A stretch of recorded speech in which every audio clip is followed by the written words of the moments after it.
Okay, we'll talk now about the famous Japanese architect Kenzo Tange, born in 1913 and who died in 2005. This was the man, truly a very important architect in Japan and worldwide. Here he is near a building by Le Corbusier in India as a tourist. Here he is with an interesting and distinguished smile on his face. Um, Here he is contemplating his own building, one of his many buildings that he built, Kenzo Tange. And here he is with the other metabolists. He's in the center. I love these dreaming Japanese architects, these samurais of architecture. Architects today tend to depreciate themselves, to regard themselves as no more than just ordinary citizens without the power to reform the future. I would agree with him. And I think a good architect should dream and act in the name of a power to reform the future, even if they don't succeed. There is a powerful need for symbolism, and that means the architecture must have something that appeals to the human heart. There is a powerful need for symbolism. It's written twice, I don't know why, but anyway, I would agree. Where is symbolism in today's architecture? Very rarely there is. And where is the appeal to the human heart? Inconsistency itself breeds vitality. I like this too. He published a great book. I mean, I don't know if he published it, but he was involved in the publication of a great book about I'm sorry, about the Ise Shrine, and I don't know if I should read this now. I just I just mentioned this because it happens that I have that book, and it is a beautiful book about a beautiful architecture, the prototype of Japanese architecture. And he was involved in the making of this great book about this very beautiful architecture, which is the Ise Shrine, dedicated to Amaterasu, the sun goddess in Japan. I invite anyone to search for this great building and maybe even get this beautiful book where Tange was involved. The Tange house from 1951, 1953, his own house, traditional, but not only traditional, there are elements of modernity here. So his own house, the Tange house.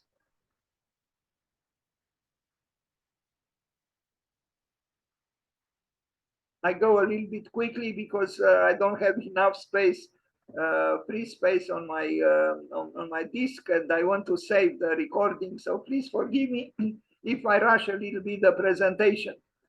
I made other presentations on Kenzo Tange. This one it will be a quicker version of it. Anyway, his own house, Kenzo Tange, 1953. He was doing well. In Japan, so much space around the house. Look at it. It's it's surprising in Japan to have such a large space around your house, unless you are an emperor or something. I don't know. This is I found this intriguing picture. Apparently, there was a cemetery there, or maybe still is, not far away from his house. This was these were images, I guess, before editing them for a publication on his work. That's the Hiroshima memorial that he built, the Hiroshima Peace Center, 1949, 1956. You imagine what it meant for him and for everybody, not just in Japan, perhaps, to build a peace center in Hiroshima just a few years after the deadly bombing. Uh, and this is the building, and I think it is an excellent building, asserting modernity and, in a way, showing optimism towards the future. Although we know the devastating, tragic outcomes of the bombing of Hiroshima and Nagasaki. And look at Hiroshima today. and the Peace Center by KENZO TANGE.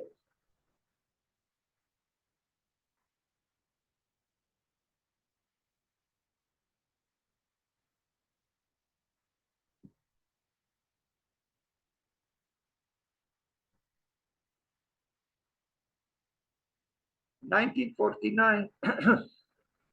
And here we see, you know, the ruin, one of the ruins that still stand after that very, very, very tragic atomic disaster.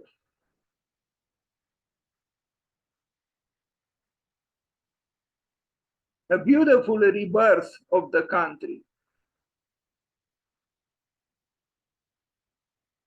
An art center, 1955-1957.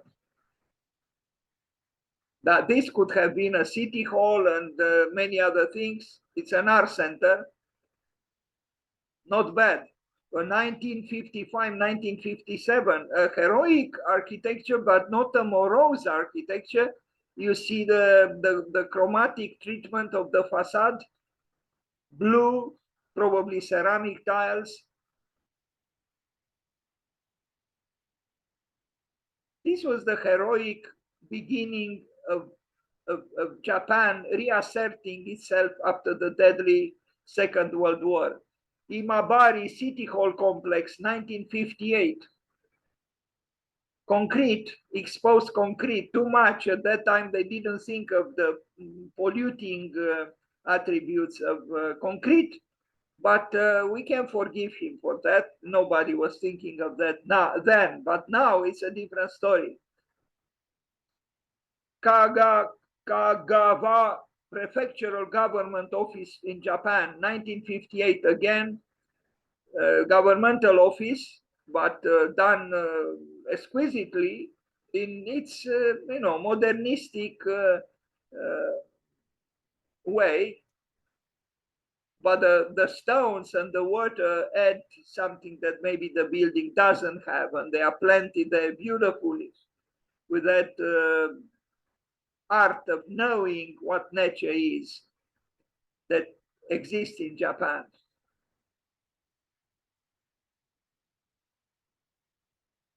All in all, this is an optimistic architecture. It is an architecture that says yes to life after the deadly no to life that the atomic bombs brought to Japan and the war itself. Kurashiki City Hall, 1960. The city hall, heroic itself. Again, exposed concrete, a virile structure that seems to say, I want to last, I want to endure, and I make the sacrifices necessary to endure.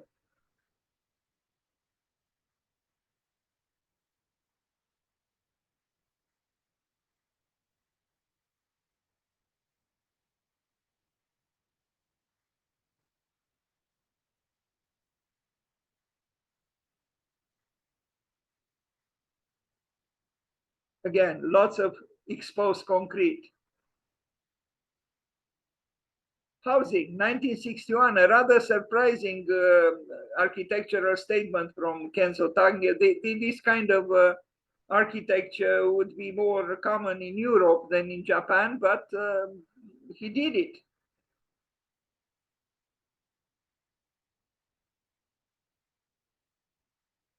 It is a country that experiments incessantly in architecture. And now this Nichinan Cultural Center, 1963, with two interlocking trapezoids or kind of triangles. I like this building very much. It's very fortress-like, and it's some people might say it's an unacceptable building because it's too blank, it's too opaque, and it's too fortress-like. But it does have, maybe that's what culture needs, because it is a cultural center. You know, it's a bulwark of resistance against the assault of commercialism and superficiality. Culture, you know, needs to defend itself. So this building is made for a defending position. Interesting work. In a way, it's a monument to culture, which is not afraid of roughness, of the raw, as you can see. It's not embellished. It doesn't want to lie, you know, through embellishments. It doesn't have a makeup. I particularly like this picture, black and white. It shows the building as it originally was when KENZO TANGE conceived it. Should culture be heroic? Yes, because culture fights for spirit, fights for different values than you know, capitalism in general, which is only interested in profit making. It's a very good work by KENZO TANGE. KENZO TANGE's buildings will make you believe in a better future, this person wrote. And yes, it is this heroic quality which makes his buildings you know, somehow relevant to those who want to fight for a better world. If this doesn't sound too naive or too idealistic, but it doesn't want to fight in terms of the lies of you know, sweetness and you know, the architecture of KENZO TANGE is not caressing a cat to death, and is not caressing us to death. I mean, look here, you know, it's an architecture that is emotional, but it's emotional through its raw qualities, even roughness, a cultural center. Maybe we should remember what culture is and what this building for culture did and does.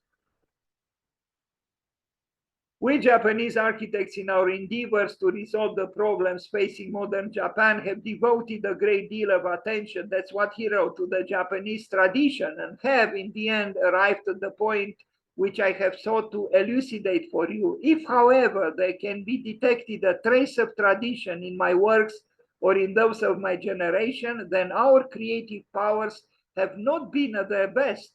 Then we are still in the throes of evolving our creativity. I want by all means my buildings to be free of the label traditional.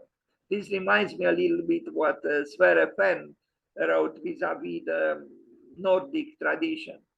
Great buildings now, 1961, 1964, the Olympic Arena in Tokyo, much better than you know, the stadium built by Kengo Kuma for the last Olympics in Tokyo, meaning 2 years ago. But look what KENZO TANGE did. It's magnificent. It's simple and complex. It's fluid and yet stable. There are two buildings, and both of them, I think, celebrate you know, the nature in a way, and you know, the power of togetherness and dualities and the fluidity, as I said. And they are, I think, in their field, they are impeccable and structurally correct and sincere.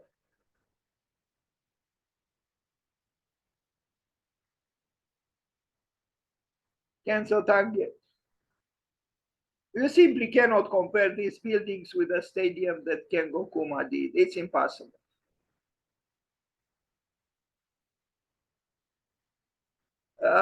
This is an image showing the stadium that could have had a chance to be compared with what KENZO TANGE did. Unfortunately, Zaha Hadid was sabotaged by the those who decided. She won the first prize in the competition for the stadium in Tokyo, but unfortunately, the building ended up being built by Kengo Kuma, and that's why this person cries, I guess. Anyway, back to Kenzo Tange and the heroics of Japanese architecture in the 60s, well, 50s, 60s, and early 70s.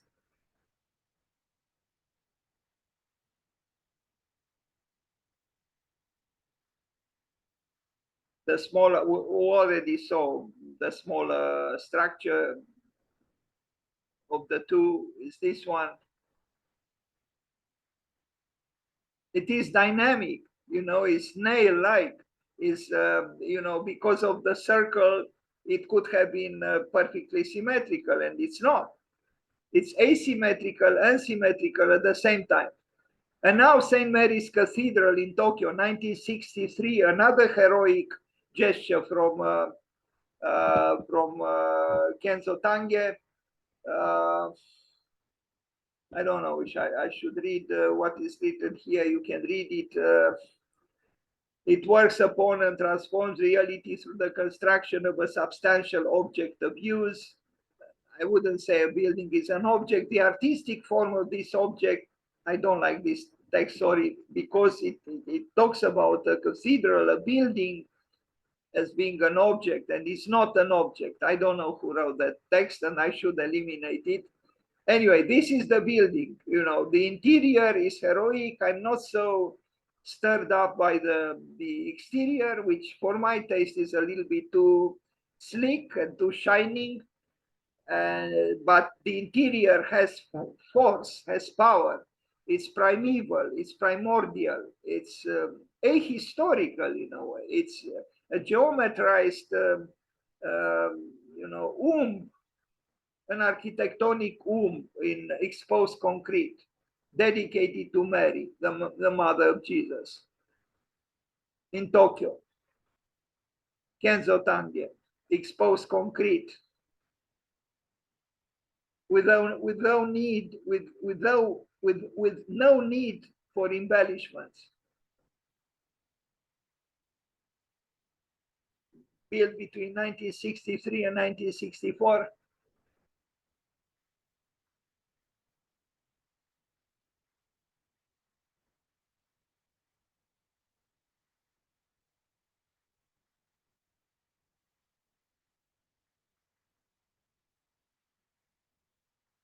Anyway.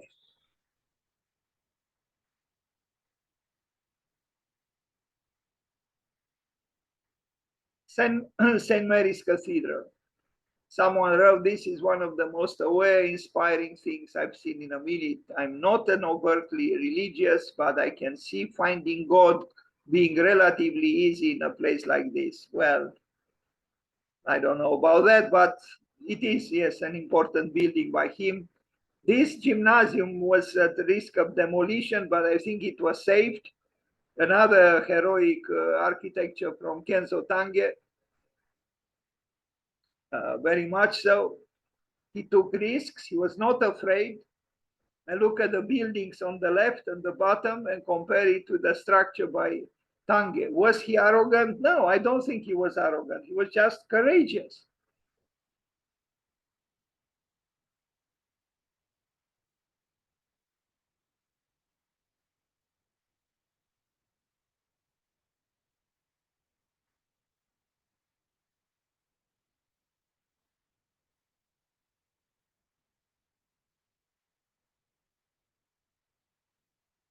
And again, the presence of great rocks and the water.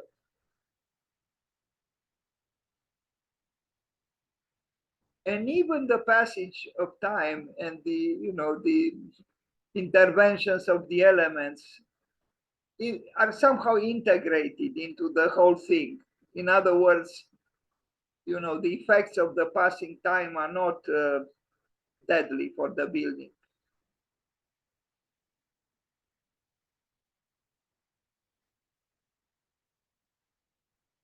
It is surrounded by no architecture. And this building in itself says, I am architecture. You like it or you don't like it, but I am architect. Yamanashi Press and Broadcasting Center, another heroic building, 1967. And heroic it is, broadcasting to the whole world an emerging Japan, by that time already advanced in its emergence.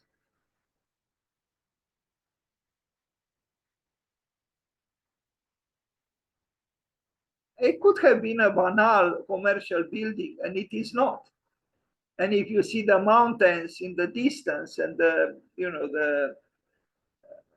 romantic heroism of the structure, you see the interplay between the two.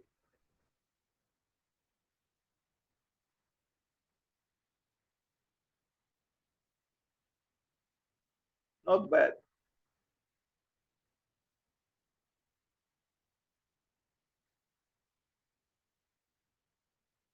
Maybe this is an optimism that we don't share any longer with him, but at that time they needed that optimism to escape the deadly effects of the Second World War.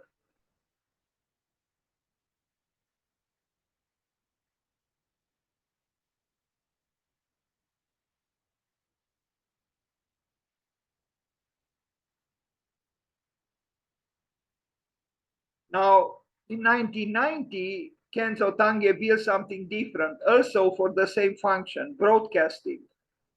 In my opinion, this is a lesser architecture compared to this one. So you see, in approximately almost 30 years, he actually went from the virile optimism of this structure to this mundane, contrived architecture. This, in my opinion, is not a convincing architecture. He seems exhausted here. He seems spent. I mean, yes, there are still some, but no, it's not the same. It's not the same man, and it's not the same architecture. That sphere there is almost without consequence. Is hanging there precariously, but the building as a whole is rather, predictable. Anyway, maybe I'm too harsh, but this is what I feel. Another broadcasting center in Tokyo. This one, yes, this one, I don't know when he built this one, but I think was before, maybe late 70s or so, early 80s. In this case, a narrow site helped him because he built this, building courageously, and it pays. Tokyo, which has plenty of earthquakes, quite capable of building in this way. How do you explain it?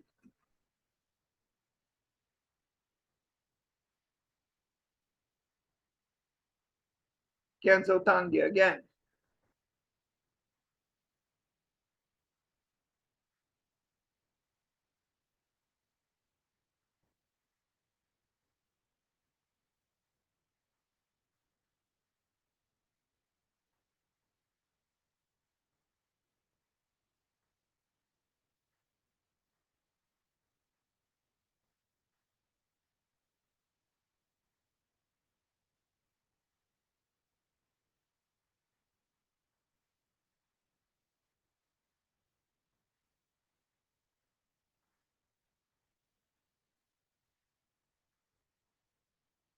It's not a big building, but its spirit is big in the sense that it is assertive, it is courageous.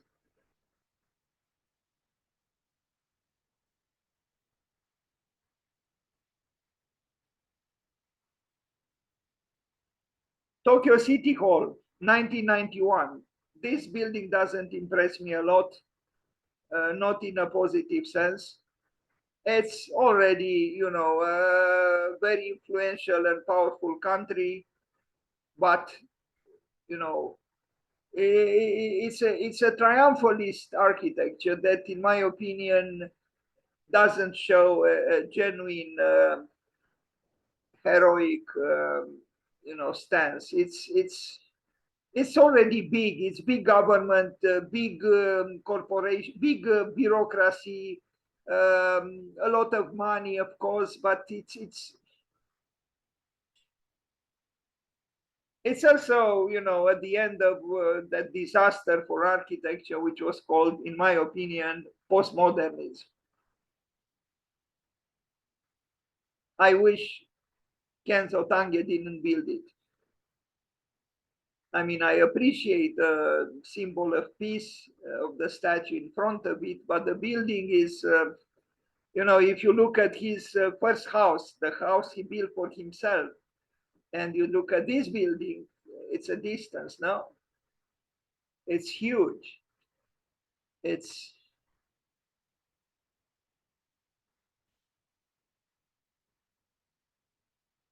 now Kenzo Tange is an urbanist. He did many studies, futuristic, that is, or utopian or utopic.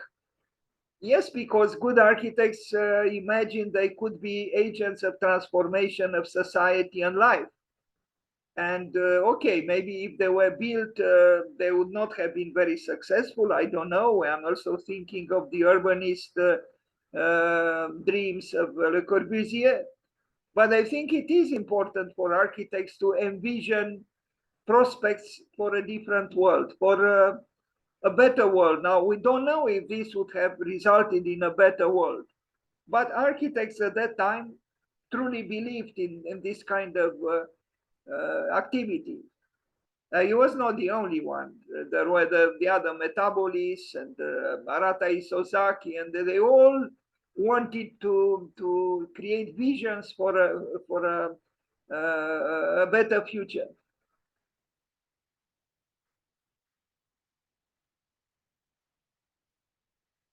Even if he said that he tried to move away from tradition, well, what do we see here in the front, you know, in the foreground? It's a clear reference to the traditional Japanese architecture.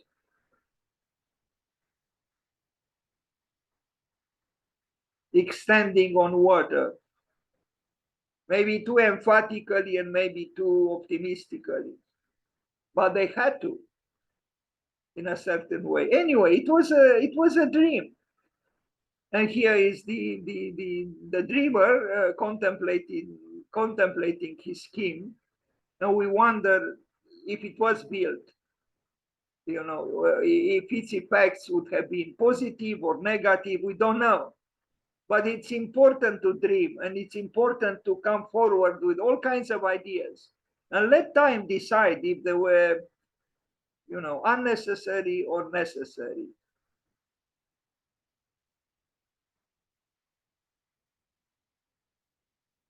Kenzo Tange, near the Olympic Stadium that he built in 1964. Design philosophy, somebody wrote, Tange did not imagine himself as a leading forgiver. He saw himself in a state of transition. The role of tradition is that of a catalyst which furthers a chemical reaction, but is no longer detectable in the end result. That's what he said. He also contributed in the metabolism movement. Many metabolists had studied under Kenzo Tange at Tokyo University's Tange Laboratory. That's all. Thank you.